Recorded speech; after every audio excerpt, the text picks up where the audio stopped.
Hi viewers, welcome to our channel. ప్రస్తుతం మనతో పాటు టీడీపీ స్పోక్స్ పర్సన్ సూర్యదేవ లత గారు ఉన్నారు. వారితో ఒకసారి మాట్లాడదాం. మేడం నమస్కారం. మేడం నమస్తే. మేడం రోజా గారు ఆడుదాం ఆంధ్ర పేరుతో ఆ మధ్య క్రీడా శాఖ మంత్రిగా ఉన్నప్పుడు ఒక ఈవెంట్ నిర్వహించారు. అయితే ఇప్పుడు ఆ ఆడుదాం ఆంధ్రాలో 100 కోట్ల దోపిడీ జరిగిందని చెప్పేసి సిఐడి వాళ్ళకి ఫిర్యాదు చేయడం చూస్తున్నాం మేడం. మరి ఇప్పుడు రోజా గారు అరెస్ట్ అయ్యే అవకాశం ఏమన్నా కనిపిస్తుందా? ఏం చెప్తారు మేడం దీని గురించి మీరు?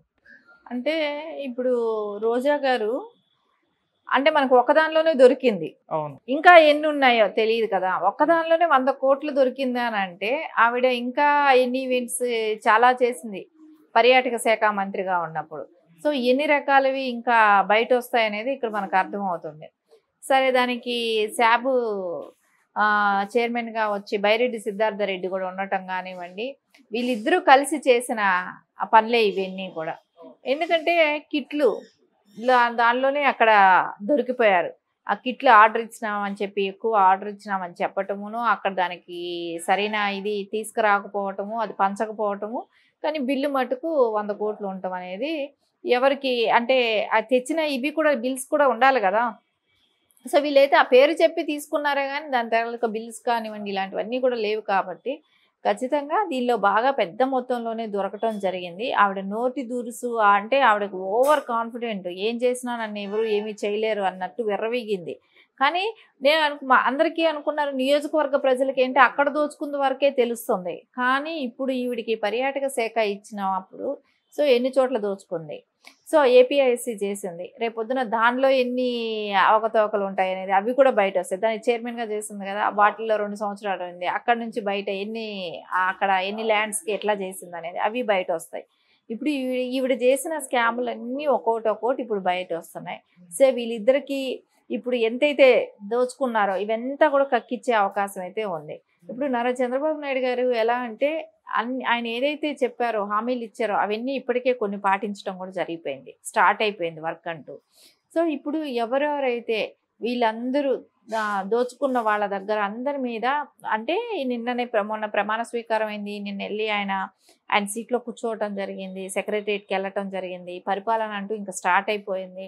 సో వీళ్ళు ఎవరెవరైతే ఏం చేశారనేది అయితే ఎంతెంత దోచుకున్నారో లెక్కలతో సహా అన్నీ బయట వస్తాయి. సో ఆ దోచుకున్న డబ్బంతా తీసుకొస్తేనే మనకు రాష్ట్రం అంటే వీళ్ళు అప్పులు చేసి తెచ్చిన డబ్బంతా వీళ్ళు తలా కాస్త పంచుకున్నారు ఇక్కడ. ఇవన్నీ ఇప్పుడు బయట వస్తున్నాయి. మేము ఇది చేసాం అది చేసామని చెప్పటమే కానివ్వండి, ఎక్కడ దాన్ని చేసిన తాలూకా బిల్స్ కానీ ఇవన్నీ కూడా ఉండాలి. కొన్ని ఫైల్స్ తగలబెట్టేసిందని కూడా అంటున్నారు. ఆ తగలబెట్టేసిన ఇవే కానివ్వండి ఇవన్నీ బయట రావాల్సిన అవసరం ఉంది. సో ఖచ్చితంగా ఇప్పుడు ఇవన్నీ తెలిసి బయట వచ్చిన తర్వాత ఆవిడకి జైలు జీవితమే, ఆవిడ కూడా కేసుల్లో ఇరుక్కోవటం తిరగటం ఇవన్నీ అయితే ఖచ్చితంగా అనిపిస్తుంది. మేడం మీరు చూసుకుంటే ఈ మధ్య కాలంలో రోజా గారి పైన ఒక రూమర్ అయితే వినిపిస్తుంది. ఆమె బీజేపీలోకి జంప్ అవ్వడానికి అవకాశం ఉంది. అంటే ఇవన్నీ భయాలతోనే ఆమె బీజేపీలోకి షిఫ్ట్ అవ్వడానికి ప్రయత్నిస్తుంది. అందుకోసమే కిషన్ రెడ్డి గారు ఒక్కరికి మాత్రమే శుభాకాంక్షలు తెలియజేయడం కూడా చూసాం. మరి వెళ్ళే అవకాశం ఏమన్నా ఉందంటారు మేడం బీజేపీ? ఇప్పుడు ఖచ్చితంగా అట్లాంటి ప్లాన్లు ఎందుకు చేయదు, చేస్తుంది. చేసిన తప్పుల్ని తలదాచుకోవటానికి వెళ్ళే ప్రయత్నం చేస్తుంది. కానీ ఆంధ్రప్రదేశ్లో బీజేపీలో చేరే అవకాశం ఉండకపోవచ్చు. ఆమెకి అన్ని రాష్ట్రాల్లో ఇల్లులు ఉన్నాయి.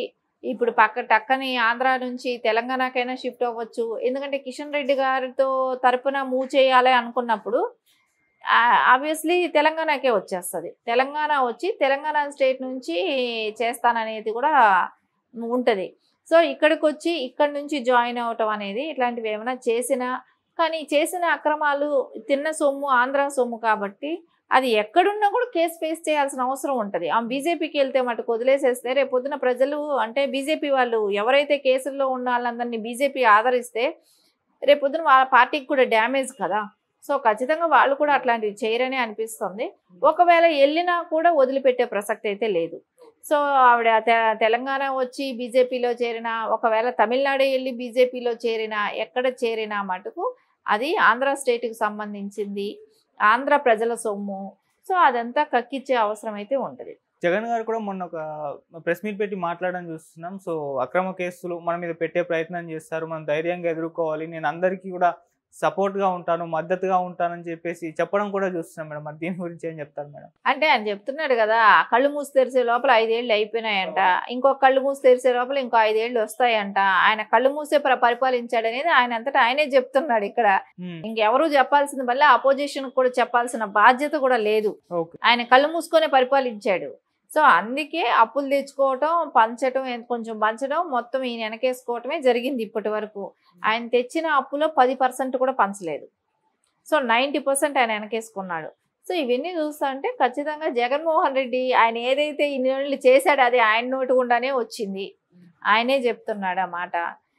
ప్రజలందరికీ కూడా అర్థమైపోయింది కదా, 5 ఏళ్ళు నిద్రపోయాము అని. 5 ఏళ్లలో మన కళ్ళు మూసి తెరిచే లోపల వచ్చేసింది, ఇంకో 5 ఏళ్ళు కూడా అట్టాగే అయిపోతుంది అని ఆయన వాళ్ళకి ధైర్యం చెప్పటం అనేది చూసాము. అంటే అందరూ కూడా బ్లేమ్ చేసేది అక్కడ జగన్మోహన్ రెడ్డి. ఆ పార్టీలో వ్యక్తులు, కార్యకర్తల దగ్గర నుంచి నాయకుల వరకు, ఎంపీలైన వాళ్ళైనా ఎవరైనా సరే బ్లేమ్ చేసే వ్యక్తి, ఏకైక వ్యక్తి జగన్మోహన్ రెడ్డి. జగన్మోహన్ రెడ్డి మూలనే ఈరోజు పార్టీ ఇంత అధ్వాన స్థితికి వెళ్ళిపోయింది అనేది అందరికీ బాధ ఉంది. ఆయన రివర్స్లో ఇలాంటి ఓదార్పు యాత్రలు చేస్తున్నాడు. ఎమ్మెల్సీలను కూర్చోపెట్టుకుని వాళ్ళని ఓదార్చడం జరుగుతుంది. ఏం ఓదార్చినా కూడా వాళ్ళకందరికీ తెలుసు వాళ్ళు ఎంతవరకు అక్కడ ఉంటారా, రేపొద్దున వాళ్ళ పార్టీలు జంప్ అయిపోతారు కదా, ఇంకా అక్కడ ఉన్నారంటే వాళ్ళకి మనుగడ కష్టం. ఎందుకంటే ఈ పార్టీ ఎదిగే పరిస్థితి కనపడలేదు. ఆయన కేసుల్లో ఇరుక్కుపోతాడు, ఖచ్చితంగా జైలుకి వెళ్తాడు. జైలుకి వెళ్ళిన తర్వాత పార్టీ నడిపించేది ఎవరు? సో సజ్జల ఎటు వెళ్ళాడో కనపడడం లేదు. ఆయన మీద ఏమైనా పేపర్ యాడ్ ఇవ్వాలేమో కానీ ఆయన ఇంకా కనపడే పరిస్థితిలో ఒక లేడు. ఇన్ని రోజు వచ్చి ప్రెస్ మీట్ పెట్టి మాట్లాడే వ్యక్తి ఈరోజు కనపడటం లేదనంటే సో ఆయన ఎటు వెళ్ళిపోయాడు. సో ఇప్పుడు ఎవరు వీళ్ళకి సమాధానం కూడా, రేపు జైలుకి వెళ్ళిన తర్వాత ఎవరు హ్యాండిల్ చేస్తారు? సో ఆల్రెడీ షర్మిల గారు వాళ్ళందరూ వేరే పార్టీల్లో ఉండటమే కానివ్వండి, ఇక్కడ పట్టించుకునే వాడు కూడా ఉండడు. ప్రజలు కూడా ఆల్రెడీ చిత్కరించుకున్నట్టే కదా. ఇన్ని సీట్లు అపోజిషన్ కూడా లేకుండా మీకు మ్యాండేటరీ ఇచ్చారంటే ప్రజలు చిత్కరించుకున్నట్టే. కాబట్టి ఖచ్చితంగా ఇది ఏంటంటే ఆయనకి రాబోయే రోజులకి జగన్మోహన్ రెడ్డి ఇలాంటివి ఎన్ని చేసినా కూడా ప్రజలు నమ్మే పరిస్థితిలో లేరు. అంటే క్లియర్గా ఇప్పుడు మనకు ఆయన పెట్టిన మీటింగ్ మూలానే కూడా అర్థమైంది. ఇంకొకటి ఏమంటున్నాడంటే, నారా చంద్రబాబు నాయుడు గారు ఇప్పుడు ఎందుకు ప్రత్యేక హోదా గురించి మాట్లాడటం లేదు అని అన్నారు. ఈయన ఏం చేశాడు ఇన్ని రోజులు ఈయన ఎందుకు అడగలేదు? అదే పార్టీకి అన్ని చోట్ల వాళ్ళు ఏ బిల్లు పాస్ చేస్తే ఆ బిల్లుకి అంతా మద్దతు పలికాడు కదా. సో అలాంటప్పుడు ఎందుకు అడగలేదు ఆయన? అంటే ఇన్ని రోజులు ఆయనకు అవకాశం వచ్చినా కూడా ఎక్కడ సద్వినియోగం చేసుకోవాలా. కానీ ఇప్పుడు అపోజిషన్ వచ్చిన తర్వాత, అంటే అపోజిషన్ క్యాండిడేట్ కూడా కాదు, ఆయన ఒక ఎమ్మెల్యే అంతవరకే. అంటే మాజీ సీఎం ఆయన కానివ్వండి, ఒక ఎమ్మెల్యే క్యాండిడేట్ అయిన వ్యక్తే కానివ్వండి, ఈరోజు ఇలాంటివి మాట్లాడితే ప్రజలు అసహించుకోరని అనుకుంటున్నాడా? ఇవన్నీ కూడా ప్రజలకు తెలిసిన విషయాలు కాబట్టి ఆయన ఎలా చెప్పుకొని ప్రజల్లోకి వెళ్ళినా కూడా ప్రజలు హర్షించేటట్టయితే లేరు. ఇప్పుడు మన రోజా గారు ఎన్నికల ఫలితాల తర్వాత అజ్ఞాతంలోకి వెళ్ళిపోవడం మనం చూస్తున్నాం. ఆడుదాం ఆంధ్రలో ఇప్పుడు దోపిడీ జరిగింది అంటున్నారు కదా, మరి ఈ కేసు పైన మన బయటకు వచ్చి మాట్లాడతారా?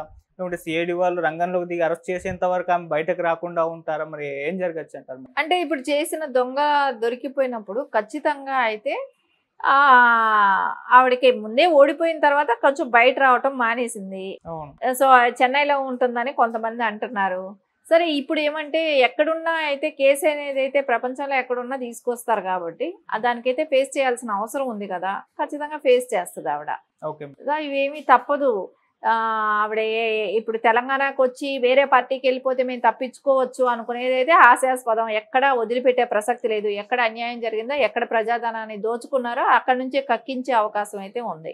సో ఆవిడ ఎక్కడ వెళ్ళినా ఆవిడ మీద ఉండే కేసులు అయితే ఆవిడకు ఉండనే ఉంటాయి. లోకేష్ గారికి గతంలో అనుభవం ఉంది కాబట్టి సో ఆయనకి ఉన్న అనుభవ రీత్యా ఆయన సక్సెస్ఫుల్ గా చేయగలుగుతారు కూడా ఇది. అందుకని బాబు గారు కరెక్ట్ గా ఆలోచించారు. లోకేష్ గారు అయితేనే దీనికి యాప్ట్, కరెక్ట్. ఇది యువతలో కూడా ఒక ఎంకరేజ్మెంట్, ఉత్సాహం కూడా ఉంటుంది. సో రేపు పొద్దున 4 దేశాలు తిరిగి 4 కంపెనీలు తీసుకొస్తారు. లోకేష్ గారికి గత అనుభవం కూడా ఉంది కాబట్టి సేమ్ పోర్ట్ఫోలియో ఇస్తే సో ఆయన సక్సెస్ఫుల్గా దాన్ని రీచ్ అవ్వగలుగుతారు కూడా. కాబట్టి ఆయనకి అది కరెక్ట్ యాప్ట్గానే ఇచ్చినట్టే కనపడుతుంది. సో ఇంకోటి, ఆయనకి గతంలో ఆయన తీసుకున్న ఏ పోర్ట్ఫోలియో కూడా సక్సెస్ఫుల్గా కంప్లీట్ చేశారు. సో ఆయనకి అలాంటి పేరు కూడా వచ్చింది కదా. సో ఇప్పుడు కూడా అలాంటిదే లోకేష్ గారు తీసుకున్న ఏ పోర్ట్ఫోలియో అయినా కూడా సక్సెస్ఫుల్గా కంప్లీట్ చేస్తారు. రేపు పొద్దున చాలా కంపెనీస్ కూడా ఆంధ్రప్రదేశ్కి వస్తాయి. యువతకు అందరికీ కూడా ఉద్యోగ అవకాశాలు వస్తాయి. పక్క రాష్ట్రాలకు వెళ్ళి పని చేసుకునే అవసరం లేకుండా